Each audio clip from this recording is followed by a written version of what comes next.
El mundo se ha hecho tan chiquito que individuos y corporaciones de todos los países tienen que ver en todo. Cuando cada quien se ocupaba solo de su capillita, eso ya es historia.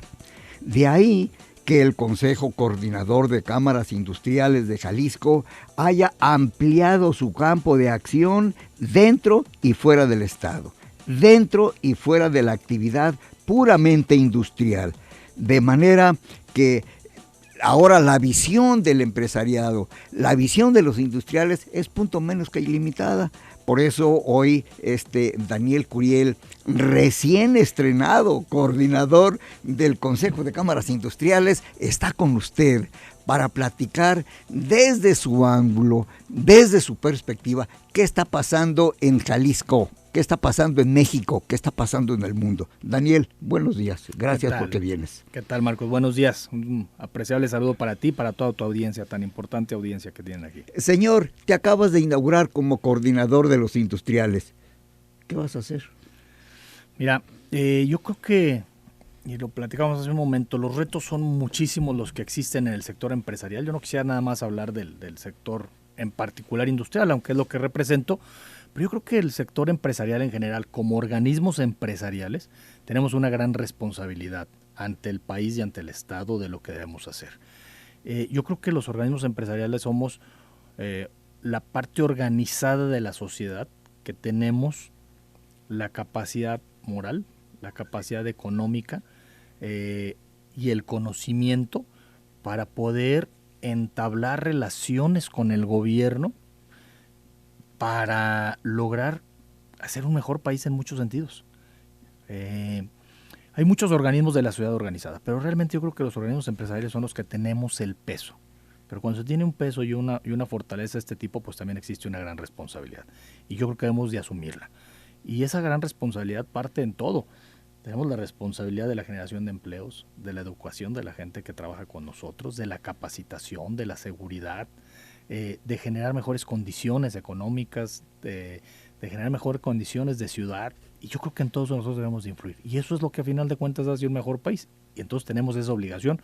Y te digo, no hablo solamente por mí, sino yo creo que esa debería ser la visión que deberían de tener todos los organismos empresariales en general en el país. Pero hay una cuestión, Daniel, es alentador que un dirigente, que un líder esté hablando en esos términos, pero yo te preguntaría, ¿hasta qué punto lo que se llama la base, la militancia, los socios, los miembros del empresariado, piensan como tú?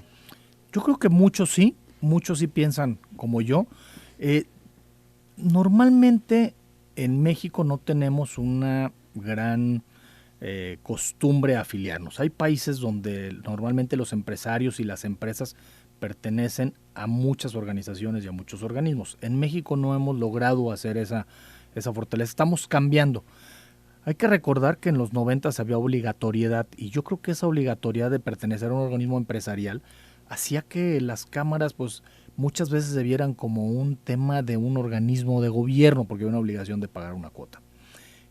Al acabarse la obligatoriedad, hace que los organismos empresariales cambien a buscar dar servicios y dar una representatividad diferente al sector empresarial. Entonces hoy tenemos la ventaja que las empresas afiliadas a un organismo empresarial están por convicción, y lo que te pudiera decir es que cada vez más empresas están convencidas de afiliarse a un organismo, por diferentes razones y conveniencias, porque al final de cuentas son temas de conveniencia, ¿no?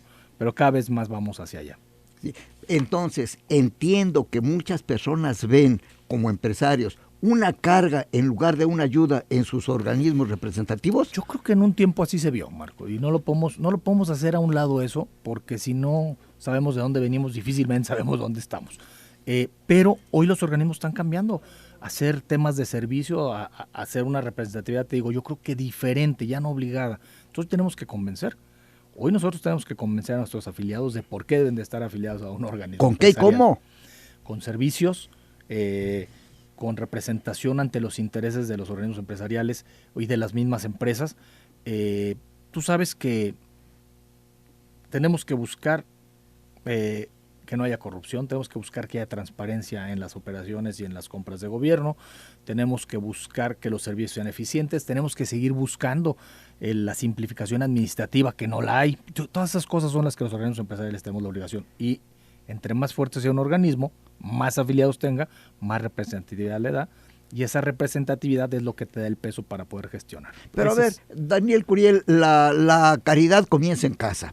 Sí. La justicia comienza en casa. Sí. A ver, esa transparencia de la que estás hablando, el Consejo de Cámaras Industriales, ¿cómo la practica con sus afiliados? Por ejemplo, te pregunto, en 2016, ¿qué presupuesto va a ejercer? ¿Cuál es el programa de trabajo económico? ¿Cuánto implica?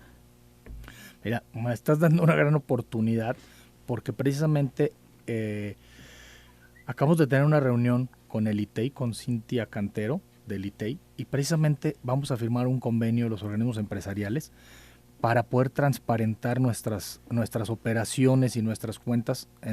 Vamos a tener la obligación de transparentar en la página de internet, y yo creo que precisamente lo estamos haciendo por lo que tú dices, el buen juez por su casa empieza. Si nosotros pedimos transparencia y pedimos que haya claridad en las cuentas del gasto de gobierno, pues nosotros vamos a poner el ejemplo. Entonces me acabas de dar la oportunidad para decir eso, porque precisamente en 8 días vamos a firmar este convenio para transparentar nuestras operaciones. Entonces va a ser completamente pública la operación del Consejo de Cámaras. Daniel Curiel, ¿cuál es el presupuesto del CCI en este año? El presupuesto del Consejo de Cámaras es aproximadamente 12 millones de pesos. Eso es lo que cuesta la operación del Consejo, del 100% de su operación. ¿Y qué hace con esos millones de pesos? Mira, principalmente, obviamente, como en todo el gasto, más fuerte es el gasto administrativo, el del personal. Pero ¿qué plantilla tienes? Ahorita son 14 personas. 14 personas son las que operan ahí, pero también tenemos ahí la otra parte, que es donde estamos buscando los temas de innovación y de generación de servicios del edificio Mind, que estamos aquí casi vecinos. Entonces, ahí vamos en conjunto. ¿Y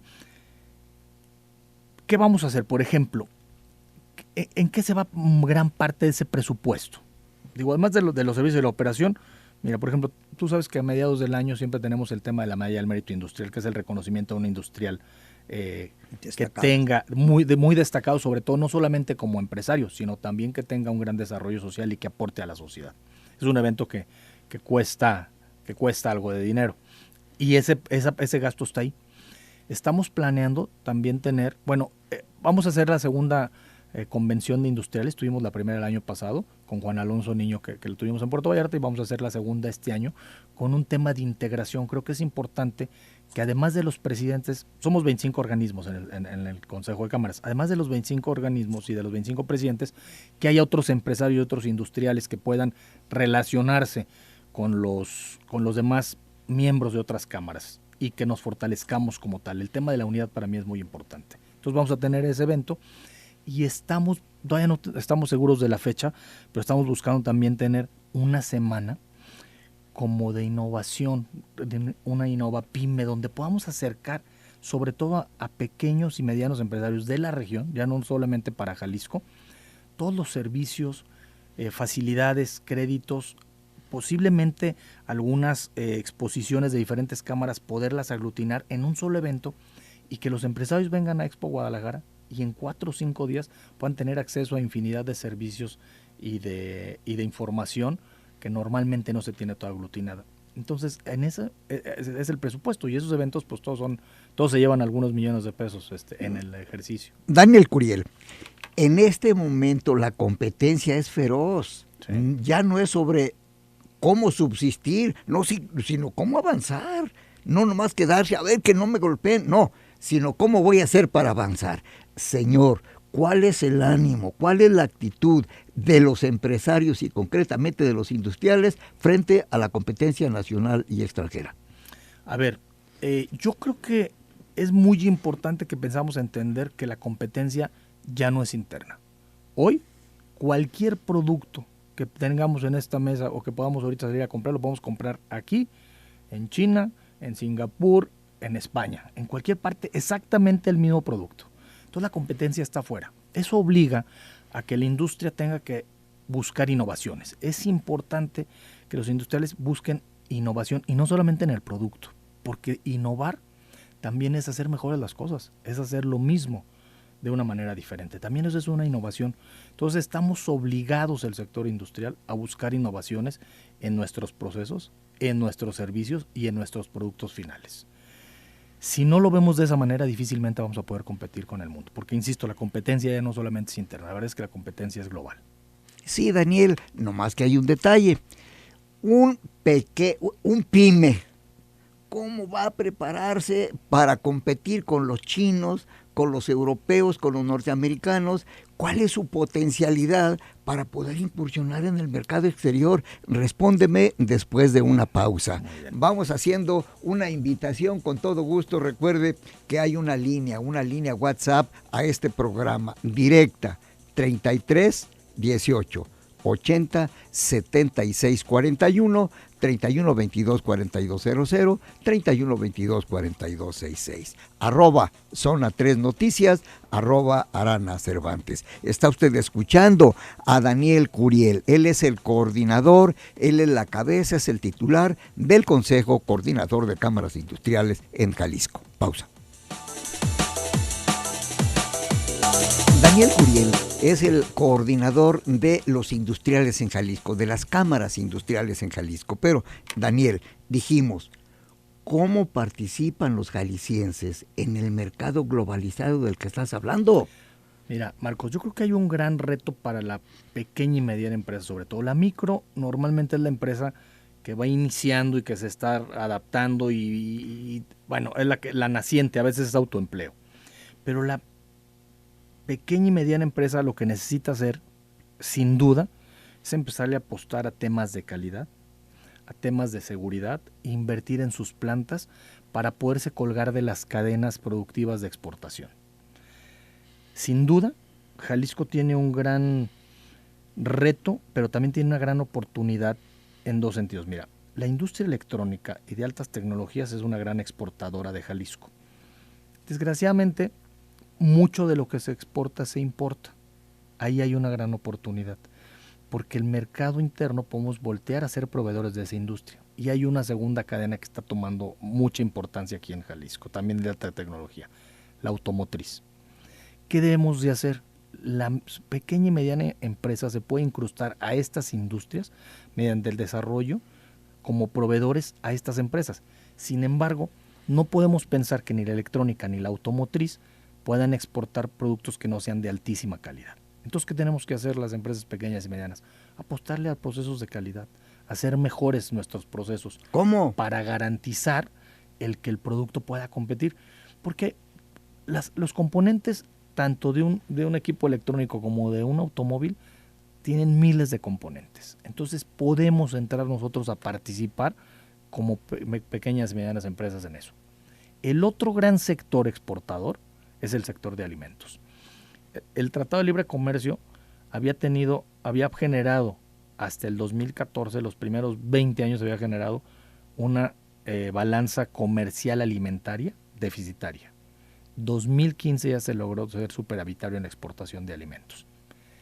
Obviamente nos ha ayudado el tipo de cambio. El tipo de cambio de $1, que hoy está cerca de los 18 pesos otra vez, obviamente encarece las importaciones. Entonces esa es la oportunidad que tenemos la industria nacional de hacernos competitivos, porque para la industria que importa, pues tiene que voltear a ver a su proveedor de aquí, que puede ser mucho más efectivo y más eficiente y a un bajo costo. Entonces te metes a un mercado de competitividad.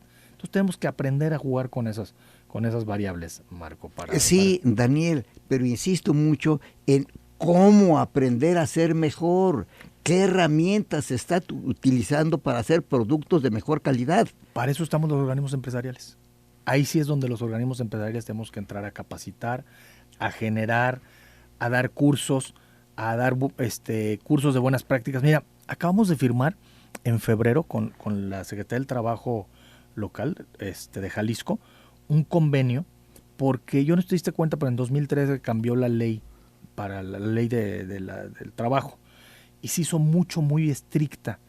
O bueno, no se hizo muy estricta porque no cambió en eso, cambió en la aplicación. Cuando a ti te iban y te hacían auditoría antes del 2013, y yo tuve varias en nuestras empresas, llegan y te hacen una revisión de tus condiciones de seguridad, instalaciones, electricidad, luminosidad, temperaturas, etcétera. Y en todo aquello en lo que no cumplías te daban un plazo para cumplir, a menos que fuera una falta muy grave, tener menores contratados o hacer cosas que no se dan. Pero las cosas que son, por ejemplo, tal vez puedan decir, oye, la iluminación aquí es muy débil para poder leer, entonces tienes que subir los luxeles de iluminación. Daban un tiempo para hacerlo. Hoy, con la nueva ley federal del trabajo, pero que prácticamente nosotros la vemos como que es algo recaudatorio, pues llegan y te dan un plazo, pero ya estás multado. En automático estás multado. Y la mínima multa es de 17,000 pesos. Y el checklist que se hace para revisar una empresa es de más de 100 puntos. Si tienes 30 o 40 puntos, pues ya te estás dando idea de cuánto es lo que puede costar una multa. Eso no existía antes. ¿Qué hicimos nosotros en el Consejo de Cámaras? Firmamos un convenio con la Secretaría del Trabajo local para que los inspectores no solamente sean inspectores que van y revisan, sino vamos a empezar a capacitar a los industriales que así lo quieran por medio de las cámaras para que los capacitadores entren en un programa con las empresas de autogestión y que las empresas vayan regularizando solas. Aparentemente, el invertir luego en las empresas es costoso. Sin embargo, lo que tenemos que ver es que en el mediano plazo te va a evitar accidentes, te va a aumentar la productividad. Una gente, que son cosas que a veces los empresarios no sabemos, pero una gente que no tenga la iluminación correcta, lo que va a pasar es que se va a cansar más. O si ergonómicamente el movimiento se tiene que agachar, se va a cansar más, entonces menos productividad. A la hora que tú empiezas a atacar esos factores y haces cuestiones que te van a dar, por un lado, productividad, pero por otro te van a bajar la accidentabilidad. Y si te bajas la accidentabilidad, ahí hay dos factores de productividad. Primero, no tienes ausentismo. Segundo, tus cuotas del seguro social bajan. Porque si tú no tienes accidentes en el tiempo, tú puedes ir haciendo que tu prima vaya bajando.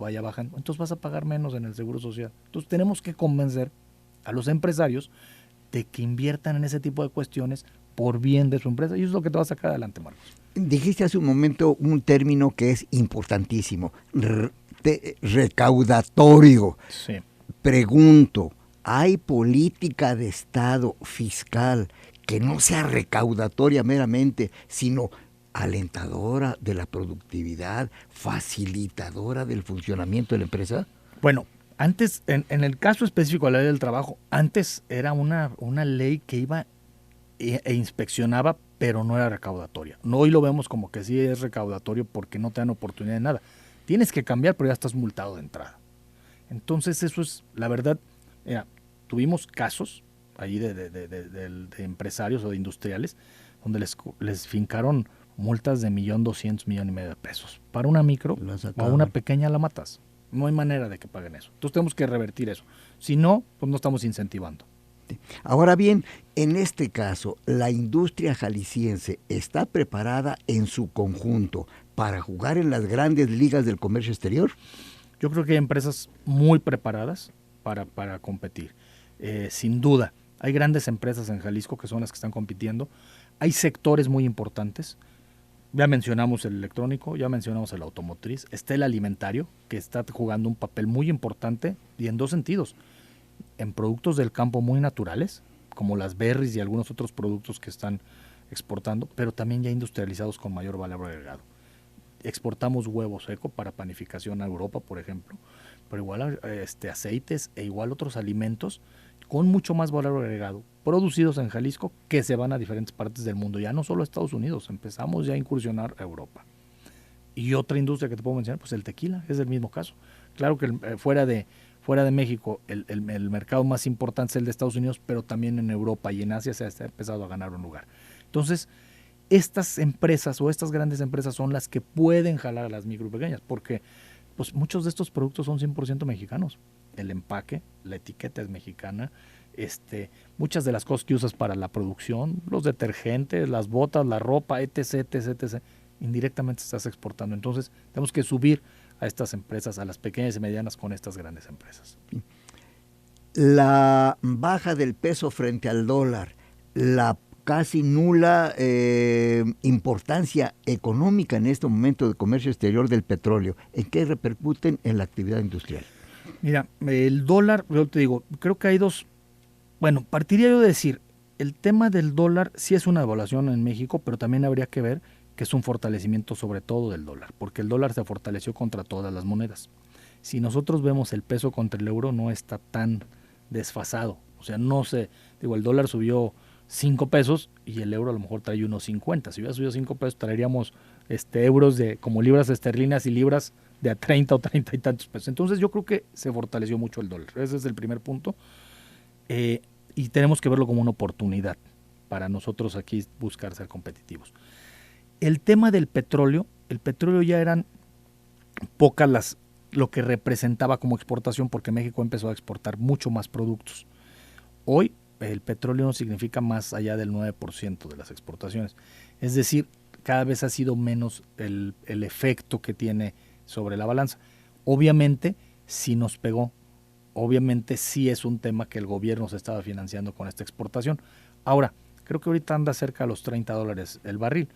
La verdad es que luego se nos olvida, pero ya habíamos tenido barriles de 18, 19, 20 dólares. El barril antes de Fox. Con Vicente Fox hubo una época que le tocó a él el boom del petróleo en el mundo y del precio del petróleo. Y bueno, lo aprovecharon estos dos gobiernos de Vicente Fox y de Felipe Calderón, ¿no? Pero antes de eso concedió, pues traíamos barriles de 18, 19 dólares. Entonces, esta ya lo hemos vivido. ¿Qué es la diferencia? Que antes el petróleo significaba el 40% de las exportaciones. Cuando empezamos con esta crisis estábamos en el 13, 12% y hoy es el 9%, por lo mismo que ha ido bajando. Entonces ya no dependemos del petróleo afortunadamente en México, si no estuviéramos muy mal. Bien, vamos a seguir escuchando al coordinador, al dirigente de los industriales jaliscienses de las cámaras de la industria en Jalisco. Él es Daniel Curiel y yo le recuerdo la línea WhatsApp de este programa. 33 18 80 76 41 33 22 31 22 42 00 31 22 42 66 @ Zona 3 Noticias @ Arana Cervantes.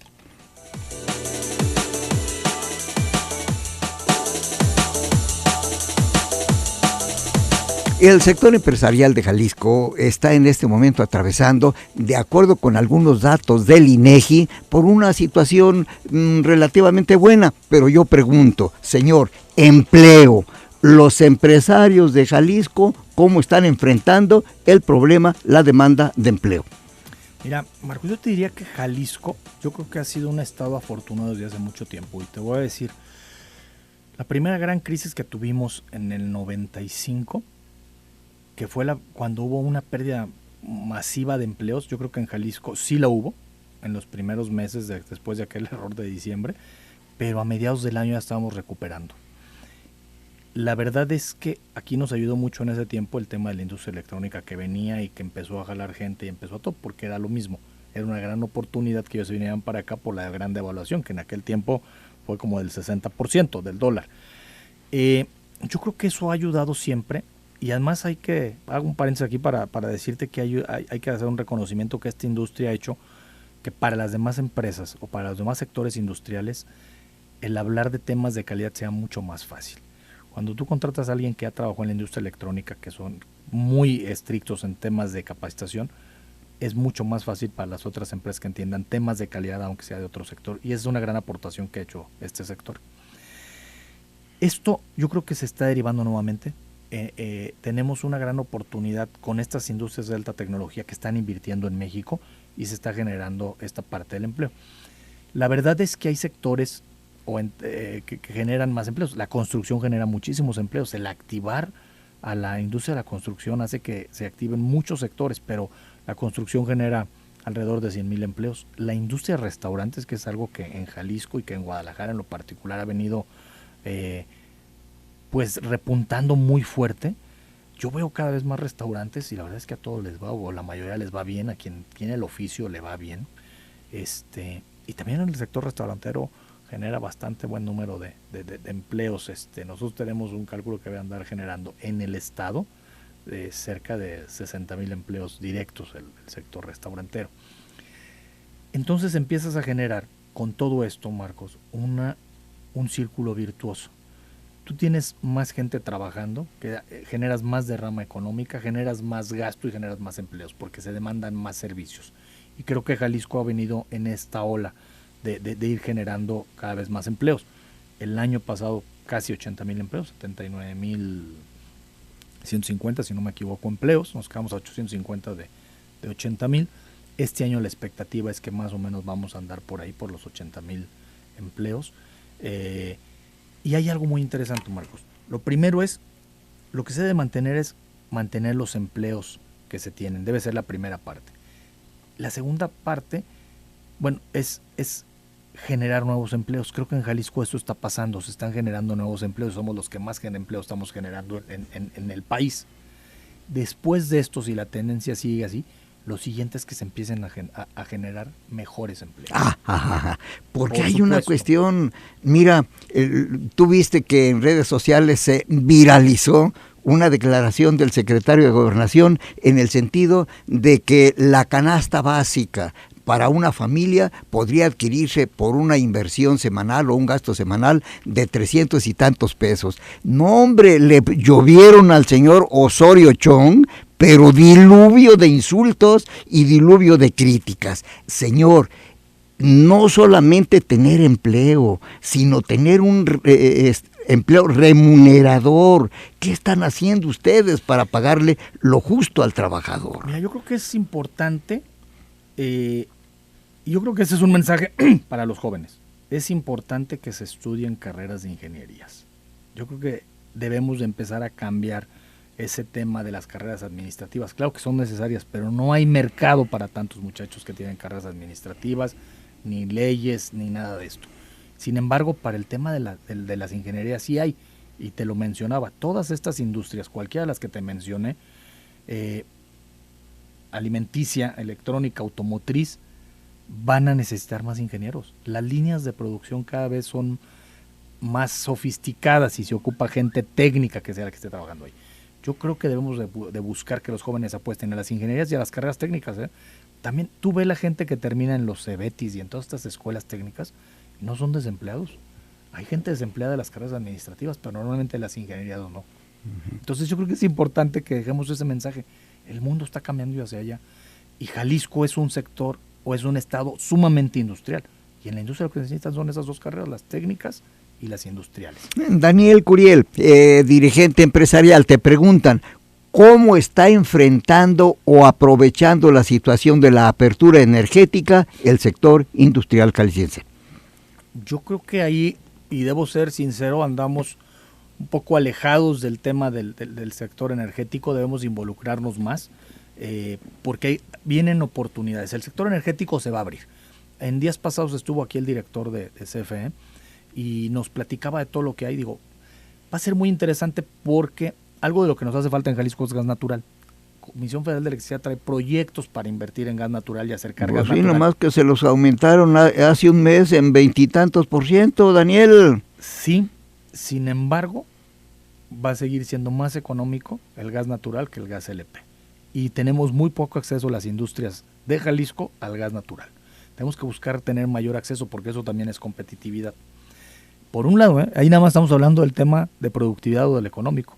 Por otro lado, el gas natural es menos contaminante que el gas LP. Entonces también debemos de ir buscando la conciencia, y yo creo que nomás con ver lo que está pasando en México debemos de incentivar eso, para no tener contingencias del tamaño de las que tiene en México. Bueno, pues el tener esas facilidades. Entonces, en el sistema energético, Comisión Federal de Electricidad, ahora que va a tener gasoductos y está buscando inversión para los gasoductos que vienen desde el norte y que van a poder tener derivados ramas derivadas hacia Jalisco, va a poder ofrecer gas natural y eso nos va a hacer más competitivos. Allí es donde nos debemos de meter. Y el otro tema es que desgraciadamente aquí en la primavera tenemos la oportunidad de la geotermia, que es la energía de calor que viene desde alguna parte profunda de la tierra, y aquí hay 2 perforaciones para este tema desde los 80, si no me equivoco, que no se han aprovechado. Sin embargo, ya hay, si no me equivoco, 12 proyectos en todo el país autorizados. ¿Por qué la geotermia va a ser importante? Porque no cuesta nada, es un calor que ya se genera de la tierra, que si no lo usas se desperdicia. Entonces, CFE ya va a voltear.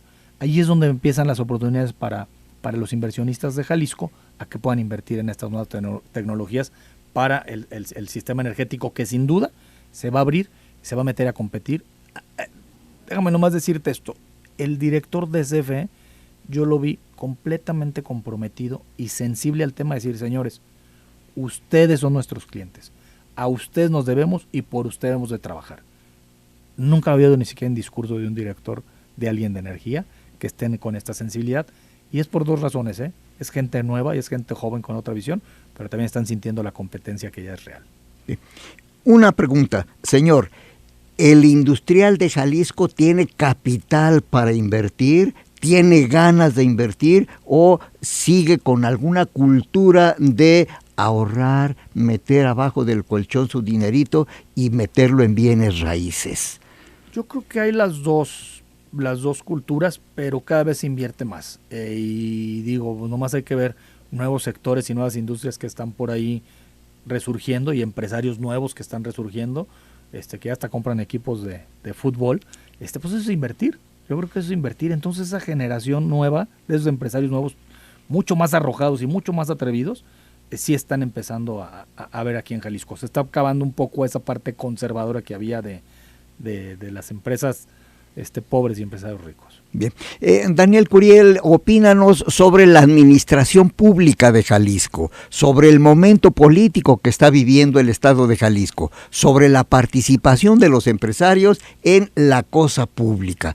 Haznos este análisis después de una pausa. Es 90. Daniel Curiel, la cosa pública, el sector empresarial. Cuéntale al auditorio la diferencia entre administrar una empresa y administrar la cosa pública, un ayuntamiento, por ejemplo. Yo creo que hay mucha diferencia, Marco. Las oportunidades son diferentes. Yo que estuve en años anteriores participando en el Comité de Adquisiciones de Zapopan por petición del coordinador anterior que quería que personalmente atendiera unos temas ahí de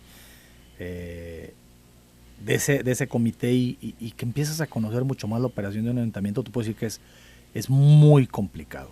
En una empresa es más fácil, digo, seguramente en una empresa que sea muy grande se empiezan a aparecer las cosas, pero normalmente con el tamaño de una empresa mediana, pequeña, contra un ayuntamiento, bueno, pues acá automáticamente puedes decidir y puedes consensar muchas cosas tú solo y tu equipo de trabajo. Yo me he dado cuenta en el ayuntamiento, de repente, problemáticas que te llevan a negociar con 3 o 4 sindicatos para una sola área. Para una sola área tienes 3 o 4 sindicatos. Entonces eso hace muy complicada el que te puedas mover. Otra cosa que creo que nos ha fallado y que ahí sí debemos de reconocer es, bueno, los ayuntamientos, mucho se ha dicho que tienen más gente de la necesaria para trabajar. Si nosotros volteamos hace 12, 14 años, pues a lo mejor había la mitad de personal que hay hoy en un ayuntamiento y desgraciadamente los compromisos que se van haciendo por quienes llegan ahí van dejando puestos y posiciones que después, ya una vez sindicalizadas, pues es muy difícil quitar.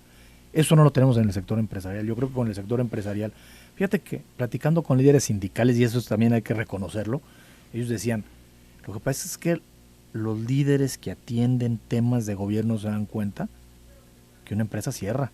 Nosotros ya nos dimos cuenta que una empresa cierra. Se presiona además a una empresa y la terminas quebrando. Y entonces pues no nomás tienes el problema de la empresa, tienes el problema del desempleo. Yo creo que ha habido un sindicalismo en la parte empresarial mucho más sensible en ese sentido. En el sector gobierno no.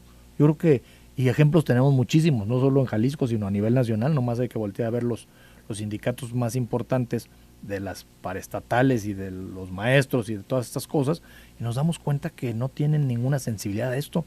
Es el poder por el poder, y eso hace muy inoperante cualquier actividad.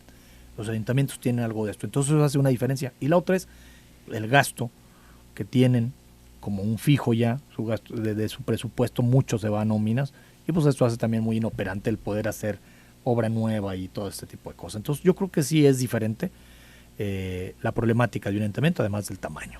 Daniel Curiel, problema, corrupción, impunidad. Bueno, yo creo que el tema de la impunidad en general es el tema que genera la corrupción. Si tú haces algo y no pasa nada, cometes un delito y no pasa nada, pues es una invitación a seguir delinquiendo. Yo creo que es una ecuación muy sencilla. Creo que el 10-12% de los delitos del fuero común se denuncian, lo cual quiere decir que el otro 88-90% no tenemos una cultura de denuncia, pero no la tenemos porque a veces es muy engorroso, no la tenemos porque no pasa nada, no la tenemos porque también es muy molesto que si te roban un par de espejos o las polveras de tu coche vayas y lo denuncies porque pierdes más tiempo que lo que te va a costar. Entonces es inoperante, pero eso es lo que va generando. No pasa nada de que me robe un par de espejos, luego me robo el estéreo, luego me robo el coche y luego hago un delito mayor. Eso creo que ese es el tema más grave. La impunidad es un punto donde tenemos que atacar como sociedad. Y la otra, bueno, es el tema, eso te genera corrupción. Ya hablando de las operaciones. Creo que es una cultura que sí debemos de atacar, es algo en lo que obviamente nosotros buscamos y por eso participamos en los comités. Mi participación en ese comité a eso se debía, a evitar actos en ese sentido. ¿Y lo lograste? Pues ahí les puedo platicar, se acordarán de hace algunos años un tema de unas cámaras en Zapopan que se iban a comprar $1 millón más caras y que pudimos detener esa compra. Se compraron las cámaras y el Ayuntamiento de Zapopan tiene su centro de inteligencia de seguridad, pero se ahorró $1 millón el ayuntamiento, nomás como un ejemplo de lo que sí pudimos hacer. Entonces, esa es parte de las cosas que hacemos nosotros al participar en los comités de adquisiciones de los ayuntamientos y de las entidades de gobierno estatal. Daniel Curiel, tu opinión sobre la administración pública zapopana, ya la dijiste, de Guadalajara, municipal. Yo creo que ha sido una administración general correcta, que está haciendo las cosas bien. Hay cosas que se me hacen muy interesantes. Digo, el mercado Corona ahí va a ser un tema que todavía va a dar para hablar un buen rato. Pero bueno, pues es un tema heredado. Pero creo que la plaza que quedó enfrente va a ser algo muy bueno. Lo que se está planeando de que posiblemente la calle Alcalde también se haga peatonal, yo creo que eso sería muy bueno para el ayuntamiento y para la ciudad. Ojalá que sean cosas, porque sí son cosas que se van viendo para la sociedad. Guadalajara es un ayuntamiento muy, muy complejo. Yo me acuerdo cuando estaban en campaña, una de las posturas que me gustaba mucho del candidato entonces de Ricardo Villanueva es que tenía muy claro cómo iba a volver a hacer que la ciudad regresara a ser habitacional otra vez, porque bueno, pues ahora la gente viene a trabajar a Guadalajara y se va, y la verdad es que es un gran problema. Y algo que luego desconocemos es, por ejemplo, que un ayuntamiento se le da presupuesto conforme a la gente que vive. Entonces en Guadalajara, entre menos gente viva, menos presupuesto tiene, pero el gasto es mayor porque demanda más servicios. Entonces son de esas cosas complicadas de la administración. Pero creo que en general la zona metropolitana han sido unas administraciones buenas en lo que se ha visto hasta hoy. Daniel, línea 3. La línea 3 va a ser algo muy importante. Jalisco, y le tiene que apostar Guadalajara, la zona metropolitana le tiene que apostar al transporte público de calidad, y yo creo que esa es una buena acción, y tendremos que buscar más, seguramente esta línea tendremos que buscar alguna otra línea, o más transporte de público como el BRT, de la calzada, para que sean alimentadores, pero tenemos que seguirle apostando al transporte público. ¿Participan los industriales de Jalisco en la construcción de la línea 3?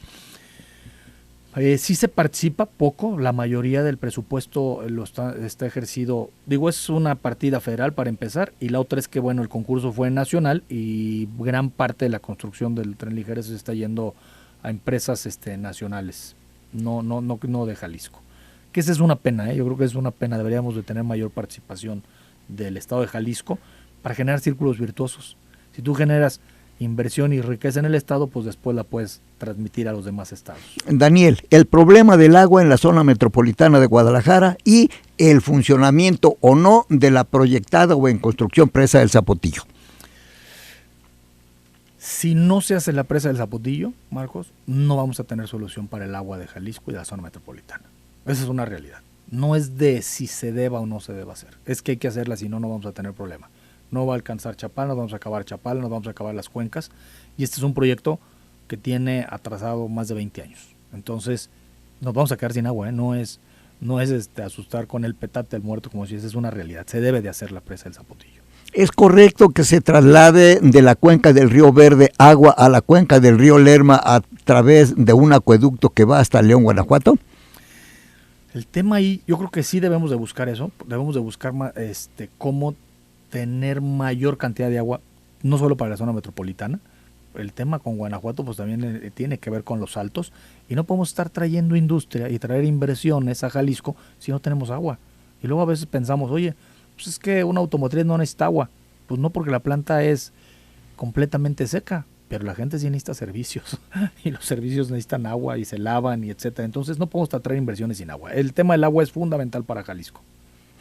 La perspectiva del sector empresarial de Jalisco frente al proceso electoral 2018. Va a ser un proceso sumamente interesante tanto para Jalisco como para el país. A nivel nacional yo no veo claros, hay muchos jugadores todavía, no hay nada claro.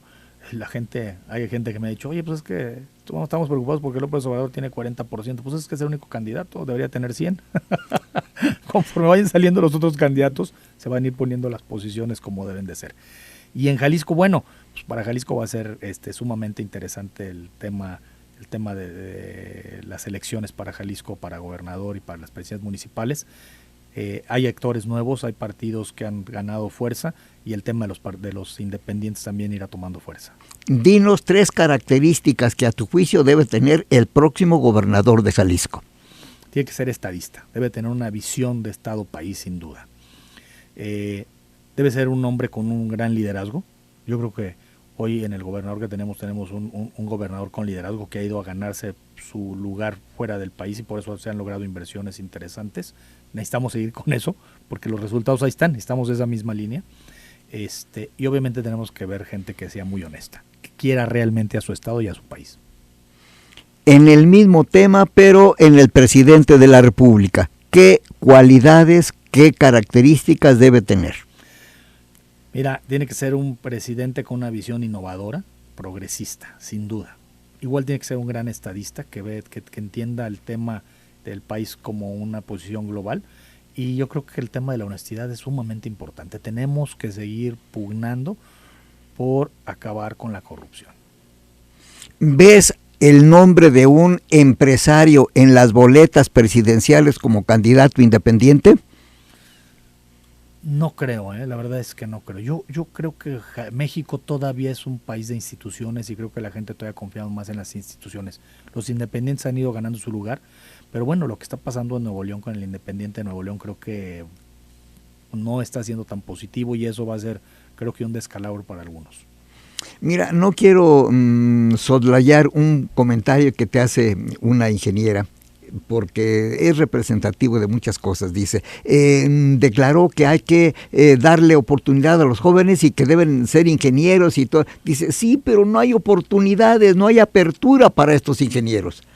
Yo creo que sí la hay. Hay que buscar. La verdad es que sí hay trabajo, y los datos están nada más en las tasas de desempleo que tenemos en Jalisco, que es mucho mejor que la del país. Bien, Daniel, gracias porque vienes, Gracias por participar en este programa. Muchas gracias y saludos a todos. Y a usted que nos estuvo escuchando también, muchas gracias por darle seguimiento a este tipo de temas. Vámonos a Canal Continental de Noticias.